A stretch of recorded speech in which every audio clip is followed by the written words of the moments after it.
Paglalagay ng asin tulad ng hiniling mo, ina. Yun na nga, anak. Magdagdag ng maraming asin. Maaari kang magdagdag ng higit pa. Sa planong ito.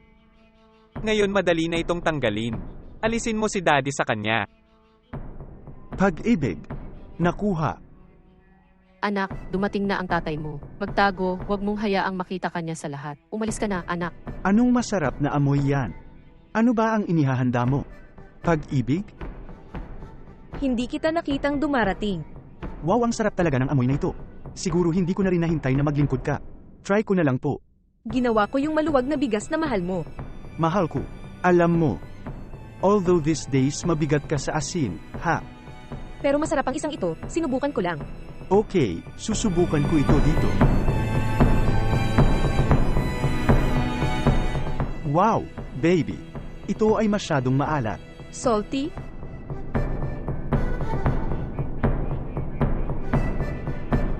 Ngunit paano ito nagagawa? Sinubukan ko lang ito. Sadya mo itong ginagawa, sabi ko. Kailangan mong tanggalin yang headset para magluto, pansinin mo. Pero saan ka pupunta? Grab a bite para kumain sa kalye.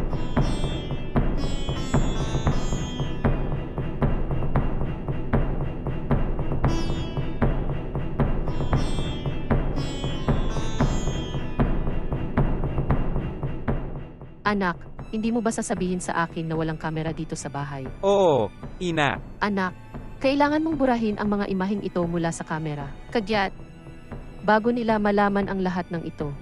Masyado akong takot na malaman nila, ma'am.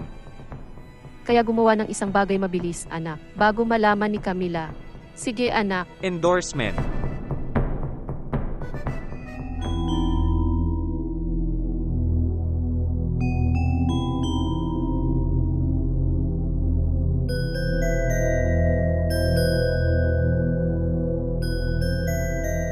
Ate, may babaeng gustong kausapin ka sa labas. Oh, at ipaalam sa kanya na ako ay nasa aking paraan, okay. Pag-endorso, kaya lang may kasama siyang pulis, okay. Isang pulis?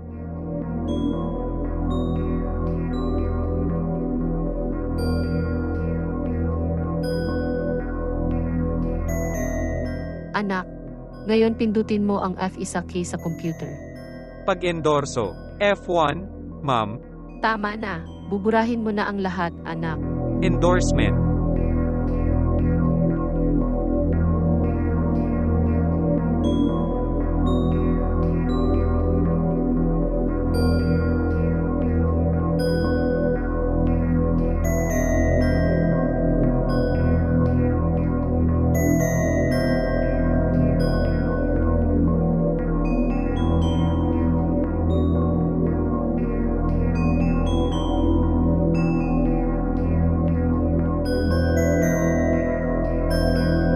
Nagbayad na ako ng mga bagay-bagay sa lahat.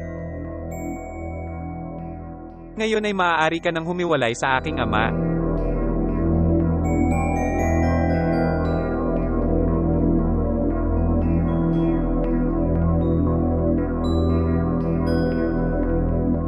Lagi kong pasalamatan si Camila.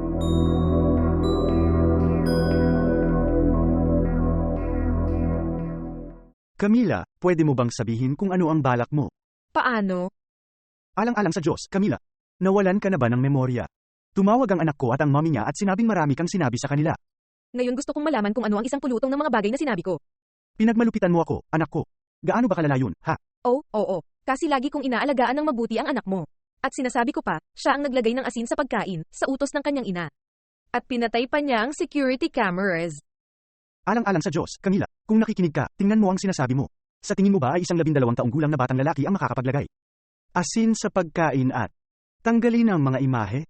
Seryoso ako, Mark. Sinubukan kong i-film ito, ngunit hindi ko magawa. Para sa Diyos, di ba, Camila? Saan ka ba pupunta? Sisikapin kong maresolba ang sitwasyong ito doon sa ina ng aking anak. Naku ma, hindi ko na alam kung ano ang magagawa ko para maniwala sa akin si Marcos. Anak niya ang sumisira sa pagsasama namin. Anak ko, pero hindi yon. Hindi kaya ito. Ang batang ito ay 12 taong gulang pa lamang. Hindi naman niya gagawin ang ganyan. Wala na bang paraan? Hindi kaya ng bata ang ganyan. Bagay na ganyan. May iniisip ako. Nagkaroon ako ng ideya. Ano ang ideya? Nakuha ko nan. Magtiwala ka sa akin. I swear hindi ko alam kung bakit ganyan ang kilos ng asawa mo sa anak namin. Mga maralita. Nang tawagan niya ako ay kinabahan siya. Melissa, hindi ko rin alam kung saan ilalagay ang mukha ko. Camila, hindi siya ganyan. Hindi ko alam kung bakit ganito ang kilos niya. Makakasiguro ka na irerespeto ito ng anak ko. Alam kong ginagawa mo ang lahat para sa anak mo. Pero nakuha pa rin niya kami na parang tunay na pamilya. Ngunit, ano naman ang pagkahilo? Ano ang sinasabi ng psychologist? Sabihin mo sa kanya na ang kailangan niya ay para mas mapalapit ka sa tunay mong pamilya. Ang ibig kong sabihin, mula sa iyong anak. Ginagawa ko ang lahat para sa anak ko. So, eto ang bagay. Oh, medyo sure na ako. Na ito. Ay. Nagkaroon ng palitan doon. Nagkaroon ng. Oo, kailangan ko na ibalik mo ang mga imaheng ito para sa akin. Para mapatunayan ko na itong batang ito ang naglagay ng asin sa pagkain ng kanyang ama, alam mo ba? Ngunit, kailangan ko po kayo pumunta dito. Urgently. Okay. Sino ba ang kausap mo, ma? Ipaubaya mo na sa akin, magtiwala ka. Please, okay. Para lang mabawi ang mga imaheng iyon. Salamat. Maghintay ka na lang, tingnan natin ang. Ito ay gayon, kung pipiliin niyang magsalita ng totoo. Pagkatapos ay kanselahin namin ang lahat. Pero kung hindi, pumupunta na ang lalaki dito para kunin lahat ng images sa camera. Hindi. Nagsasalita ako ng totoo. Kalmado ka. Nagsasalita ka ng totoo. Fales. Kaya ano ang nangyari dito? Eksakto. Nanay ko pala yon. Nag-video call siya sa akin at sinabing nilagyan ko ng asin ang pagkain ng tatay ko. Gusto lang niya na bumalik siya sa kanya.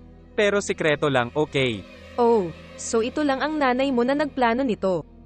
Oo nga. Magpahinga ka na.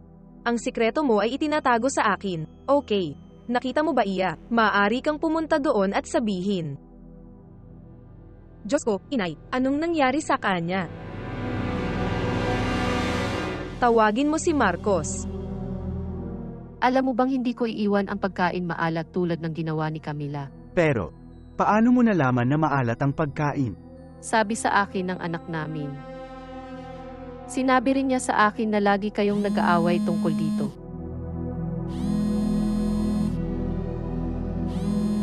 Sigurado ka bang narinig mo ito sa anak namin? Hi. Pag-ibig. Umuwi ka na ngayon. Nawala ng malay ang anak mo. Ano? Papunta na ako dun ngayon. Okay lang ba ang lahat? Nawalan na naman ng malay ang anak namin. Ano po nangyari sa anak ko? Kalma ka na, baby. Okay lang naman. Gising na siya. Napakabilis ng lahat. Tingnan mo yan, I'm my love. Nagkakaroon na naman siya ng krisis. Okay ka lang ba anak ko? Higit pa o mas mababa. Pero mas maganda ako kung yakap mo si mommy. Markahan, kailangan kitang kausapin. May proof na po ako na ipapakita sa inyo. Hindi mo na kailangan, Camila. Gagawa lang ako ng links dito. Tinatawag ko ang mga skateboarding, ang mga free fire people, ang mga swimming people dito na walang magagawa si Rafa ngayon. Hindi ito. Okay lang naman ako. Okay lang ako. Anak, nagsinungaling ka ba? O ang pangit naman. Ano ba ang sinasabi mo, Melissa? Ikaw ang nagturo sa kanya na magsinungaling. Mahal ko. Hindi ko na kailangan ng proof, no? Alam ko na ito ay lahat ng isang setup ni Melissa. Naghinala na ako. Pagkatapos ay dumating ang kumpirmasyon. Mahal ko. Kung gusto mong patuloy na manirahan dito sa tatay, kailangan mong simulan ang paggalang kay Camila. Kailangan mong itigil ang pagsisinungaling. Kung hindi, kailangan mong lumipat muli sa iyong ina. Oo nga, marami akong ginawang mali kay Camila. Pero dahil sinabihan ako ng mommy ko na, gusto ko si Camila ng sobra. Gusto ko rin kayo, pretty. Ganito na lang ang gawin natin, tigilan mo na ang pag-aartista mo at magpanggap tayo na walang nangyari, okay? Nagsinungaling ka rin ba tungkol sa mga pagkahilo? Oo nga. Look Melissa, gusto kong kalimutan mo ang address ko. Ang deal kay Rafa ay ganoon pa rin, siya ay nananatili sa iyo sa katapusan ng linggo. Ngayon ay hindi mo nais na makita ka muli dito sa aking bahay.